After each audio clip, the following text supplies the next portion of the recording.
আসসালামু আলাইকুম। শীত আসছে মানে হচ্ছে চারিদিকে পিঠাপুলির ধুম পড়ে গেছে। তো আমি আজকে পুলি পিঠার রেসিপিটা আপনাদের সাথে শেয়ার করব। তো আমি প্রথমে 2টা নারকেল কুড়িয়ে নিলাম। কুড়িয়ে নিয়ে সাথে নারকেলের সমপরিমাণ চিনি দিয়ে মেখে চুলায় বসিয়ে দিলাম। হাত দিয়ে চটকিয়ে চুলায় বসিয়ে দিলাম। তো আমি যতক্ষণ পর্যন্ত পুরটা আঠালো না হয়ে আসবে, একটু লাল ভাব না আসবে, ততক্ষণ পর্যন্ত নাড়তে থাকবো হালকা আছে। তো আমার পুরটা রেডি হয়ে গেছে।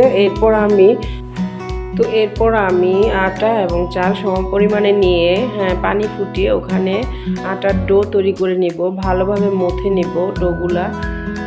যত ভালোভাবে মথে নিব ততই ভালো হবে পিঠার ইয়াটা। তো আমি এখন এগুলি ভাগ করে নিচ্ছি রুটি বেলার জন্য।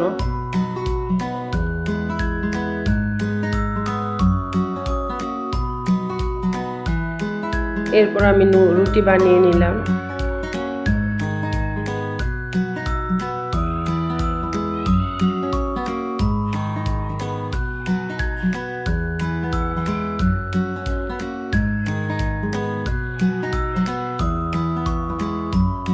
পাতলা করে রুটি বানিয়ে নিব।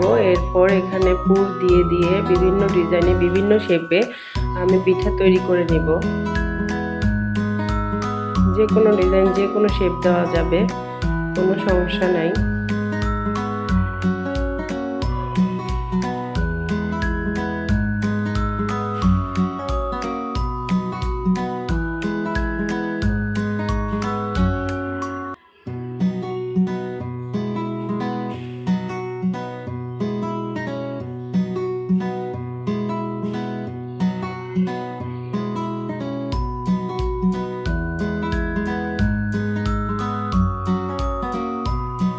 এরপর পিঠাগুলো বানানো শেষ। তেল দিব কড়াইতে। তেলটা ভালোভাবে ফুটে উঠলে এরপর আমি আস্তে আস্তে করে পিঠা দিয়ে মিডিয়াম আঁচে ভেজে নিব পিঠাগুলি।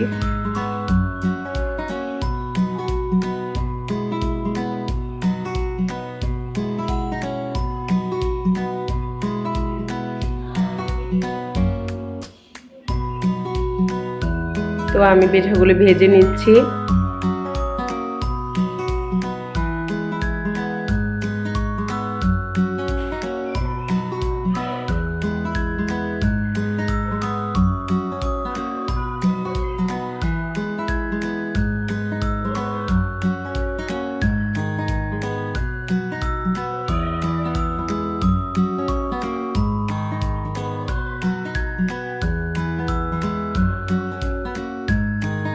তো আলহামদুলিল্লাহ আমার পিঠা বানানো অলরেডি ডান।